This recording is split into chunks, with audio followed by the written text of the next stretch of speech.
A very good afternoon, everyone. It is lovely to have you join us for this launch of the Sustainable Development Flagship Report called Thriving, Making Cities Green, Resilient and Inclusive in a Changing Climate. And having had the privilege of getting an advance copy of the report, I can assure you we're in for a fascinating session, and we've got two very interesting panel members, and I'm hoping we'll be joined by a third as we go, and I will introduce them as we go along. So to kick us off, we are going to be joined by a pre-recorded video by Pangestu, who's the World Bank Managing Director of Development Policy and Partnerships. So she's been in her position since 2020, and she oversees the research and data group of the World Bank and the work program of the World Bank's global practice groups, as well as all their external and corporate relations. I looked at that and I thought that's a huge job description. Anyway, it's a privilege to hear from Marie before we get into the substance of the report. Welcome to this discussion on enabling cities to thrive in the face of climate change. As home to over 80% of global economic activity, cities are important centers of opportunity and drivers of prosperity. They're also home to more than half of the world's population. As urbanization continues, we expect that 70% of all people will be living in cities by 2050. Increasingly, climate change is exposing cities to extreme weather events, as well as to slower moving stresses such as rising average temperatures, sea level rise, biodiversity loss, and damage to ecosystem services. At the same time, cities contribute to climate change, producing about 70% of global greenhouse emissions. So, cities need to play a dual role. They must first act to mitigate climate impacts while also adapting to better manage climate impacts. What that role is varies depending on the city. Cities in high and upper middle income countries account for the bulk of global urban CO2 emissions. However, it is cities in lower income countries that are being most severely impacted by climate change related shocks and stresses. Cities in lower income countries are less resilient, partly due to the challenges of providing basic services, affordable housing in safe locations, and resilient infrastructure to rapidly growing populations. Inadequate planning and challenges in providing high-quality public transport also means that rapid urbanization often leads to low-density sprawl and traffic congestion. This risks locking in higher future emission trajectories. To better understand the interaction between cities and climate change, we looked at data from 10,000 cities globally.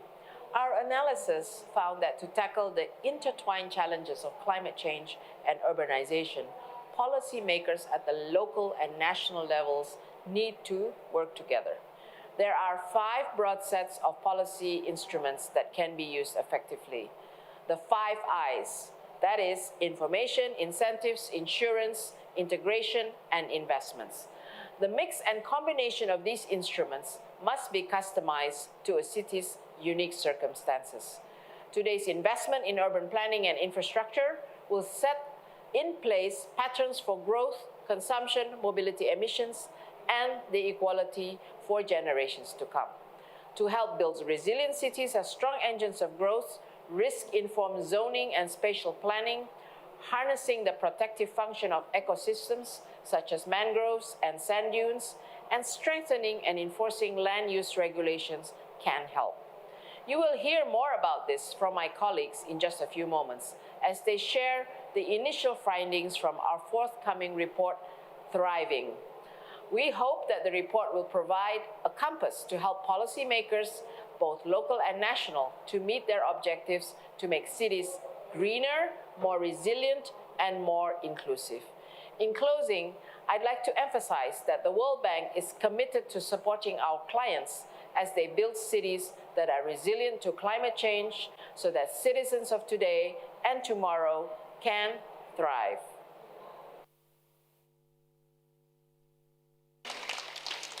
Yeah, well, thank you to Mari for those inspiring words, and I think that sets up our conversation nicely. So just to introduce myself, my name is Crispian Olver. I'm the Executive Director for the Presidential Climate Commission in South Africa. I think you can hear from my accent.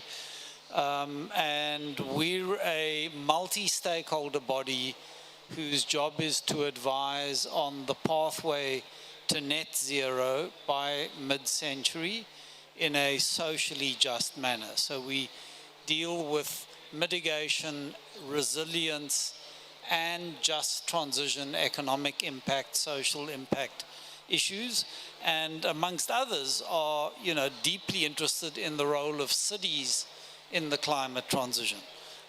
So it's great to be with you today, and it's an honor to facilitate this panel.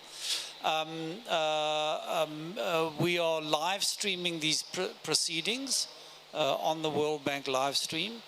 And those that are following it virtually, you can post your comments and questions in the chat. And also follow this on Twitter using the hashtags Climate Action WBG, World Bank Group, Climate Action WBG, and hashtag Cities for All, cities number 4 all. So we're going to get into the substance of the report, and Richard Damania is joining us. Welcome, Richard. It's great to have you with us this afternoon. So Richard is the Chief Economist of the Sustainable Development Practice Group at the bank. And played a key, the report was put together by a large team, but Richard oversaw the production of the report. So kudos to you, Richard. And we look forward to you taking us through a summary of the report's findings. Thank you so much. Ladies and gentlemen, from wherever you are joining us, good morning, good afternoon, and good evening. All the kudos for this report goes not to me, but specifically to the task team leaders, Mark Roberts and Mega Mookum, and the very, very large team of co-authors that they managed so efficiently. You heard a snapshot of the report from Mari Pangestu. Let me try to deepen some of the results that she actually spoke about that I hope you find interesting and some surprising. So, this report is about thriving, making cities green, resilient, and inclusive in a changing climate. And what we know about cities is today 50% of the world's population live in cities. By 2050, that number will go from 50% to 70% who will be living in cities. And these people will be crucial in both the fight against climate change and also will be amongst the most impacted to climate change. Can we have the next slide, please? This report basically has two objectives.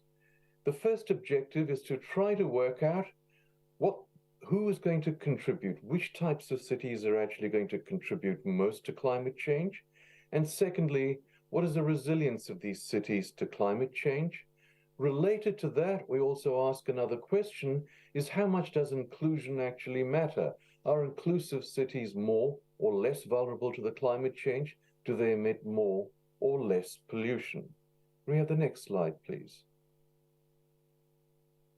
As we heard from Mari, what this study does is it examines cities, 10,000 cities, the largest cities with over 50,000 people, and it develops a typology by size, small cities, medium-sized cities, and large cities, and a typology by income, cities in high-income countries, middle-income countries, and low-income countries. So what are some of the findings? Next slide, please. One of the key findings is that it is cities in high and middle-income countries that account for the bulk of emissions. Indeed, these high and middle-income country cities account for 86% of global CO2 emissions. By implication, this means that cities in low-income countries and lower middle-income countries account for about 14%. Next slide, please. Next slide. Oh, no, sorry, go to the previous one. Sorry, something went wrong over here. All right, let's stick to this one. We know, as we said, that low-income countries account for 14% of the emissions.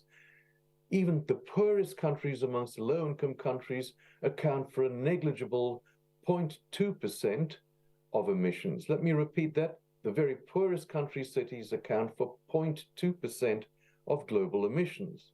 So a natural question to ask ourselves is, does this mean that these countries and these cities and countries with the lowest income levels of 0.2% should do nothing? Let's perform a hypothetical but reasonable exercise.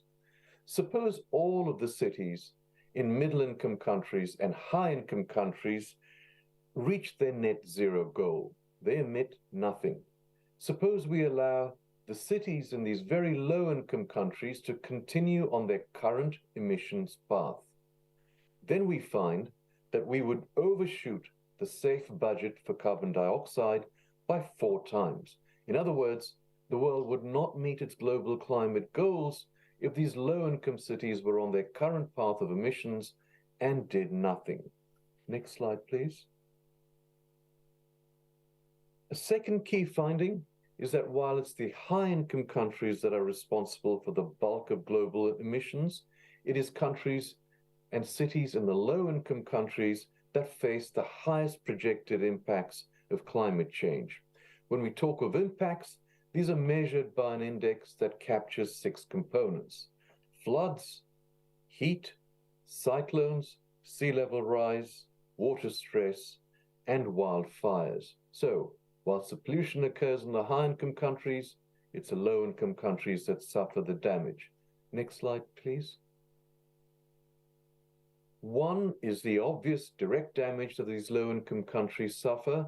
Another is a much more subtle, indirect type of damage that actually occurs.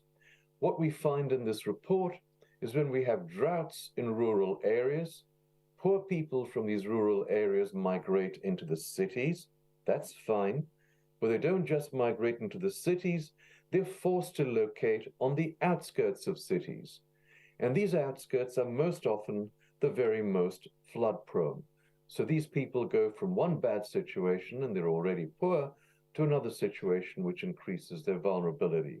Next slide, please. And what we know about people that go into these sorts of cities, they're usually the excluded, and they're excluded and they lack access from services, from markets, and from spaces. And as a result, they're much less resilient than are others in the city. The good news over here is that if we tackle the problem of inclusion, we automatically tackle the problem of resilience, and we build these very poor people's resilience by really building their inclusion and increasing their income levels. Next slide, please.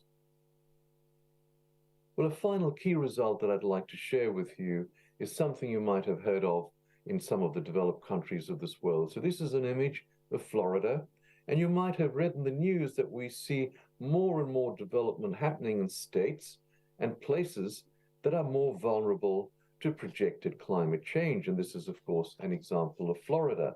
Next slide, please. It is not just Florida where we see this, we find out. We discover that all over the world, you're seeing proportionately more construction and more development in so-called bad locations. In other words, construction is gravitating towards places that are more vulnerable to climate change. So then we ask ourselves a natural question is, what does this actually mean for policy? Next slide, please. We try to answer two questions, or three questions, sorry, I should say. What policy instruments? You heard about this from Mari Pangestu. Who should do the leading and wield powers on this? And how should we prioritize policies given that we have so much diversity? So what can be done? Next slide. Who does it? Next slide. How does it get done? Next slide. What are the choices? I'll be very brief. You heard this from Murray.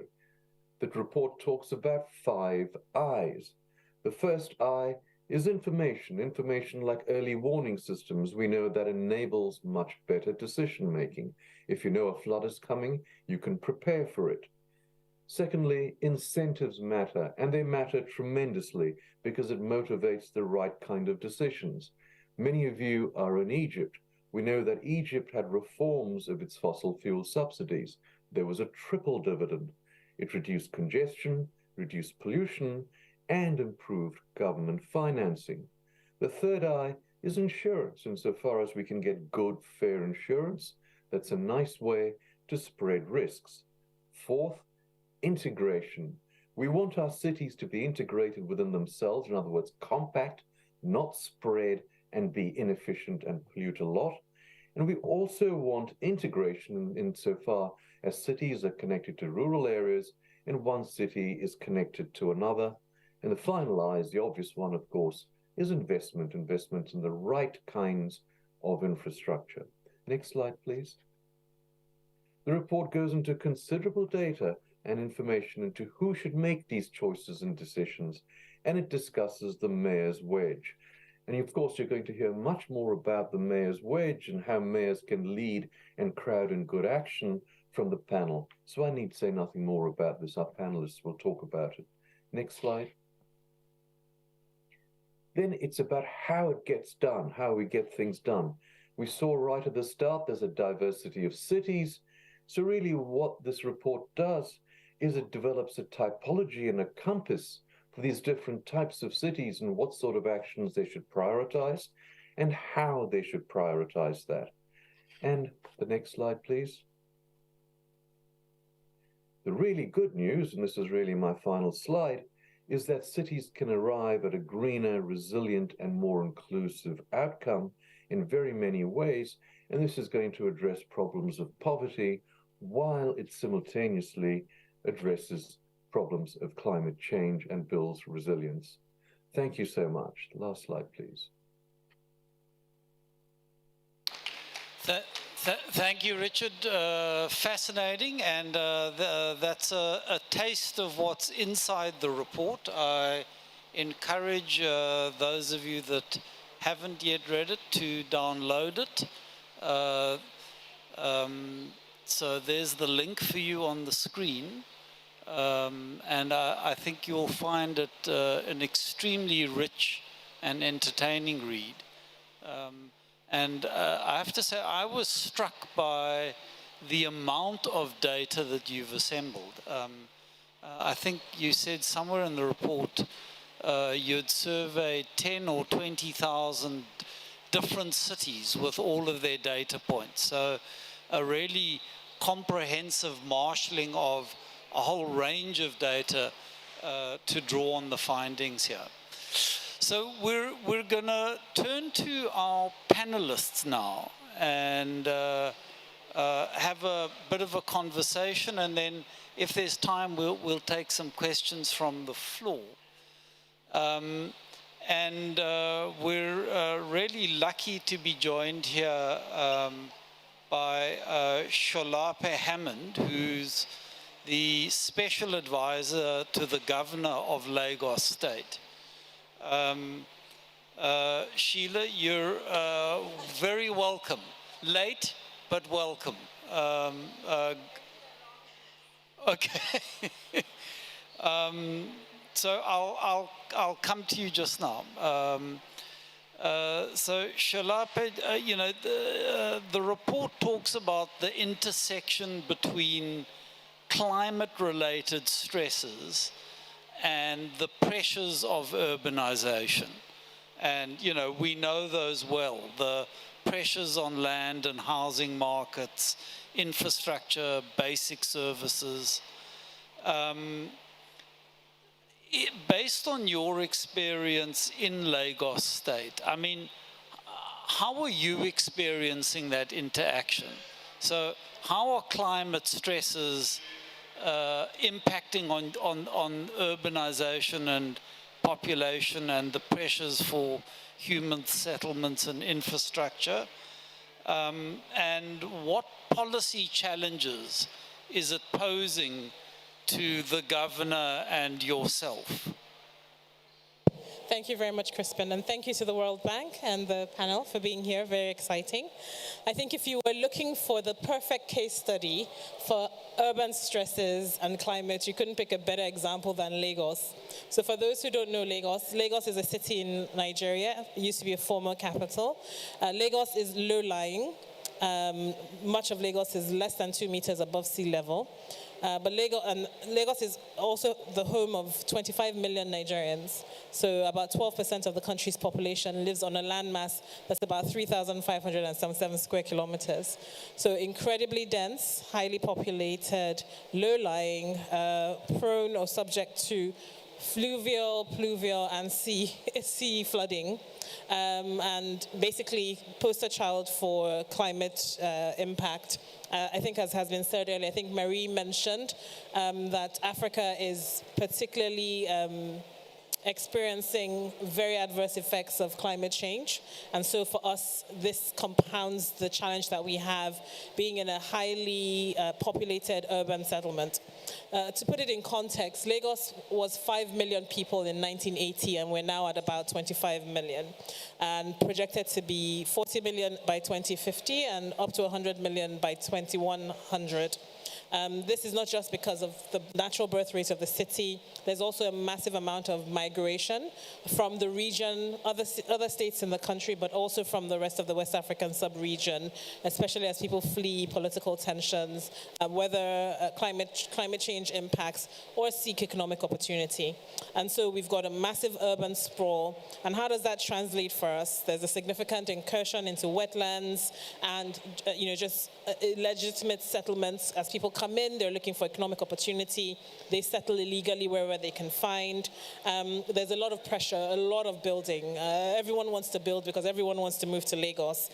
And that puts a lot of pressure on infrastructure. So you have settlements that have been designed to be low density that are now high density. As I mentioned, there's not a lot of land, and so if you basically have a single or low number of stories, you can't accommodate as many people. Very, very huge footprint, the people, but also the impact that we're having on the land and the environment. And so it's very challenging to respond to that as a city. But Lagos, of course, will always do what it needs to do. So what are the main challenges we have? The challenges, of course, we're subnational. So first of all, we have no control, we have very limited control on how people come in and leave the state. Once you're in Nigeria, you can pretty much come to Lagos. It's estimated that about 86 people an hour come into Lagos. And then, of course, there are the extreme weather events that we've talked about. Lagos experiences extreme heat. We've seen sea level rise. I'm sure for those who may have seen, there's been quite a bit of flooding in Nigeria in the past few weeks. Thankfully, because of the work that we've been doing over the years, Lagos being a low-lying city, we haven't had a significant loss of life, but there is still that impact, and there is a significant amount of work that needs to be done. So what we've done to intervene is to take it on a holistic basis, and I really love the 5 I's, especially the one around interaction. As we all know, this is not something that is one single area to address. In ensuring that we're resilient, in ensuring that we're inclusive, we have to look at everything. We have to look at land use, we have to look at power, we have to look at transportation, we have to move these 25 million odd people every single day. And so the interventions need to span all of those.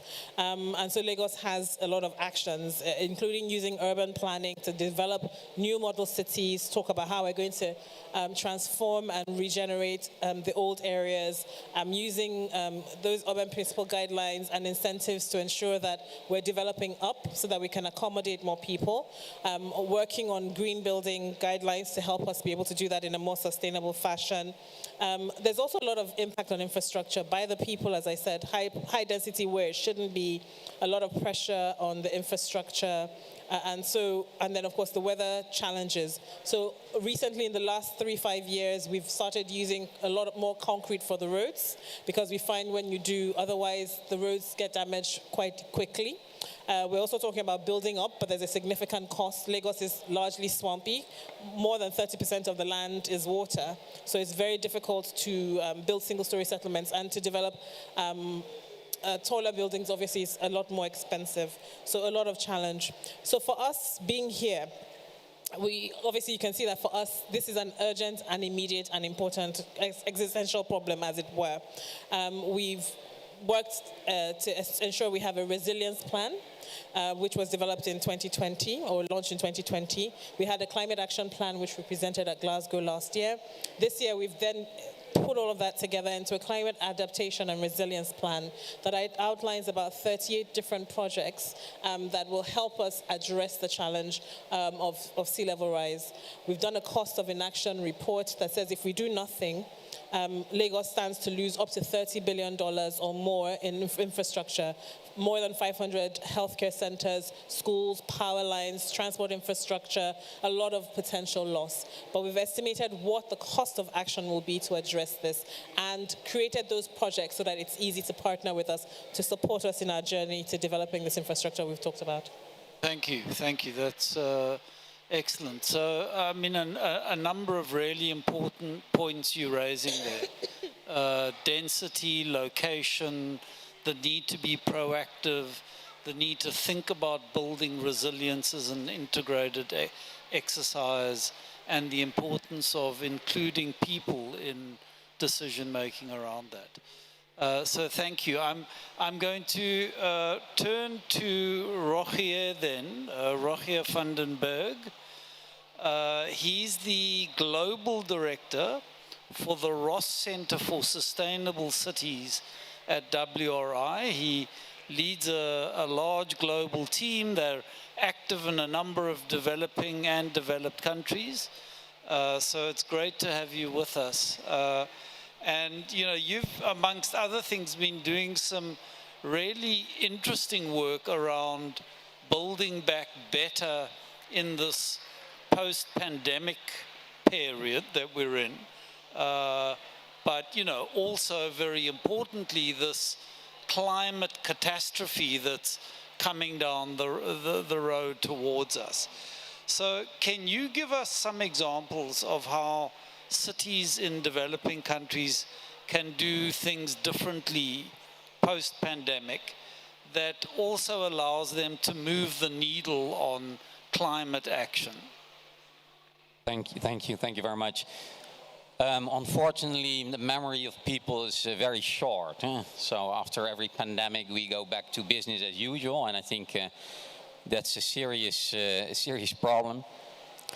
Our approach to Build Back Better was really look at what is now really where is now really the impediment for making a big change.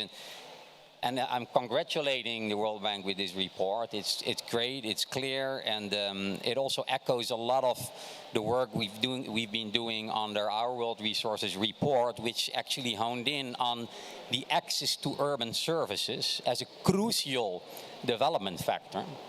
And we saw during the pandemic that a lack of access to housing, a lack of access to public space, a lack of access to transportation had severe impact, and mainly impact on, and a severe impact on vulnerable and poor communities, or lack of access to water and sanitation, for example. So closing and bridging that kind of that urban services divide is kind of crucial. And we've seen examples of that, and we've been supporting cities in doing that properly. We've seen, for example, public transportation systems really came out of the pandemic financially is very unhealthy. So what can be done better is really reimagining public transport. It's a project that we're doing together with cities to think about different ways and better ways for investment in public transport, but also connect public transport much better to active mobility modes. We've seen during the pandemic a pike and a new law for walking and cycling, and we're trying to kind of bank on that opportunity, you know, linking public transport, newly financed mechanisms to increased infrastructure investment in bicycle lanes and walking. That is one. I think is very important. And I think with every city and every mayor you talk to and you say walking and cycling, everybody would say, yes, that's great, let's do it. But it's an infrastructure investment. It's not just a joyful thing, you need to invest in it. Huh? So the second thing is really what we've seen is that lack of access to water and sanitation, which is really the difference between life and death. You know, and the lack of access in a city of Lagos or Nairobi, where I lived 7 years, is serious. And there's either too much, too little, or it's too polluted water. And in Dire Dawa in Ethiopia, every year there's a big flood where many people die, and 50% of the year people lack access to potable water. And that's the same water cycle. So that urban water resilience is a real key thing to advance. And this week we've been able to launch an aqua fund, which really looks at support of investing in more innovative and decentralized water solutions in African cities, scaling to 100 by 2032. So that's the second point. And I have only 3 points and not 10, so don't worry. So third point is where we see there's a step change needed, and where we see that the pandemic showed us almost parts of cities. I mean, if you look at the media coverage of cities and informal settlements, it's like as if it was a surprise that this is part of cities and towns. The future of cities is actually that. That's the future of cities. So if we not drastically work with city authority and national authorities to develop affordable or even better low-cost housing, the moment that you talk about affordable, it's already too expensive. Low-cost housing, well-serviced, and I come back to that access to urban services, places where people can thrive and can take a bus to maintain their livelihoods. There we see that the huge opportunity and the good thing, and we all know that here in this COP conference, that investing in low energy and affordable housing is the best and the biggest job creator that you can have. So kind of that hits two birds in one stone. So this is kind of three things that we learned from our Building Back Better exercise. I love that. So, I mean, a really strong focus on services, which are so integral to building resilience for communities on the ground, and a very strong endorsement for the 5 Is coming out of your own work. So that's great. So I'm going to turn to our third member of the panel, Sheela Patel. Sheela, we're delighted you can join us. For those of you that don't know Sheela, she is a tireless activist for the urban poor. I mean, she's highly acclaimed. She's had a whole lot of awards and recognitions. And she's also the founder and director of the Society for the Promotion of Area Resource Centers, otherwise known as SPARC. I think been going since 1984. So, you got some real credible track record. And Sheela, I wanted to turn to you and talk about how, obviously these impacts affect, as we heard from the report, the urban poor the most. And I wanted to ask you how, through your work, you're seeing those impacts. I mean, is this correct? People say climate change is going to affect the poor the most. Is that correct? Is that what you're experiencing? And, you know, I understand there is increasing uncertainty and we're worried about this impact, but are there also opportunities to address this in a more structured way? First of all, thank you for inviting me with these august speakers. I usually fight with them. My job is to always fight with them, so it's nice to be here. Roger knows that very well. You know, we live in a very confused world in which, although the world has become urban, our development investments still don't come to address the challenges of addressing situations as they are. And we keep pushing the solution for something to do later on, and it just gets worse. So as you see now, in this August COP27, the discussion of informality is only to say poor people will be affected by climate change, but not investments put there, not technology or innovation or experimentation coming in there. And your plight is classic. I mean, Lagos, you know, all the present metros in the global south are going to triple in the volume of people. And you don't need great demographers to say most of it is going to be in the informal sector, because they're anticipating that 1.5 billion people are going to run into cities to deal with rural climate change they can't handle. And we know they're going to come into the slums. So God help you and my city and everybody, because we have classical 18th and 19th century planning systems that cannot seem to adapt or morph into something new that can make entitlement of what every citizen needs acceptable. So in all our cities, the deficits have come out of the fact that their illegal occupation of land has permitted cities to not provide them with amenities and services. When you as the World Bank come into our cities, you have to listen to our municipalities and our national governments who say, we don't want these people to live here illegally. We want to protect the property rights of the households, of the landowners who owned it. But if you go into the history of that land, it was a colonial choice, which was eradicated or changed for the purposes of the elite who got their lands back. And I'm saying this for the reason that the present situation requires really new and disruptive solutions that cannot be based on traditional planning and traditional management, because already 4 generations of poor people in your city and mine are already not getting water, sanitation, sewerage, and all the things that you're talking about. So if you look at those of us who are organized slum communities in these 33 countries, and we have a big federation in Lagos as well, is to say, what can poor people, because your thing is about thriving. Poor people are surviving without anybody's help. But what do we need to do to make them thrive?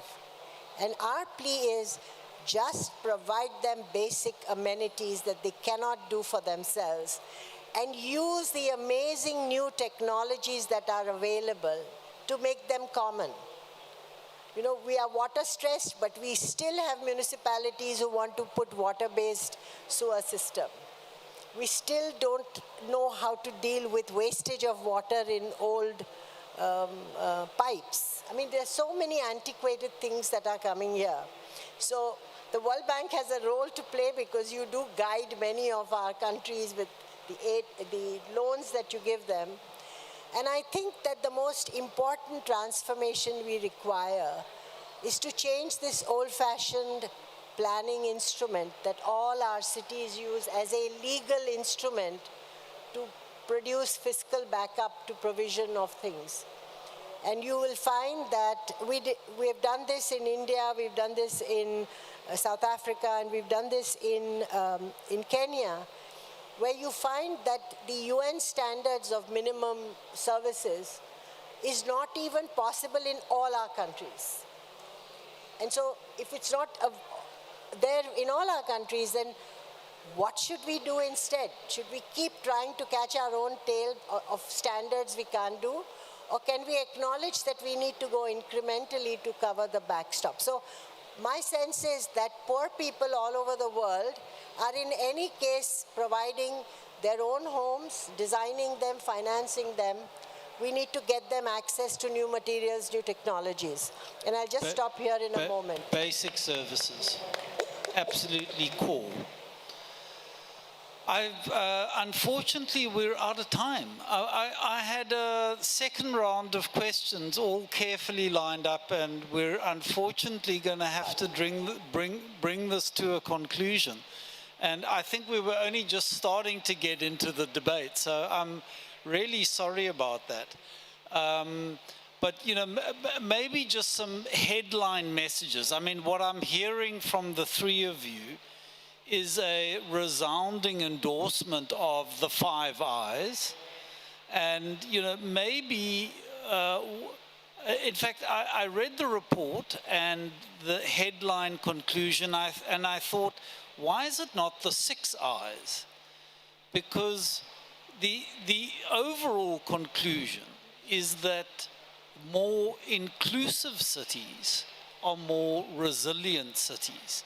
So there's a sort of headline I that cuts across the whole report, which is about inclusion. And it, you know, it obviously reinforces the integration I there, but I think it's a broader, almost, you know, in the South African lexicon, just transition issue that, you know, frames this report.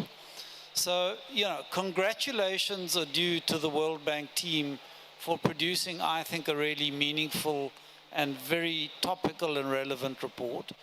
My, you know, thanks to our panelists for your great contributions. Each of you is doing work in such meaningful ways across different cities, in the Lagos state, on the ground with communities. And I think you heard reflections from all those levels that, you know, resonate with the findings of this report. So thank you for contributing. Thank you to our World Bank hosts for putting this report together, and good luck for the last day and a bit of this climate conference. Thank you very much.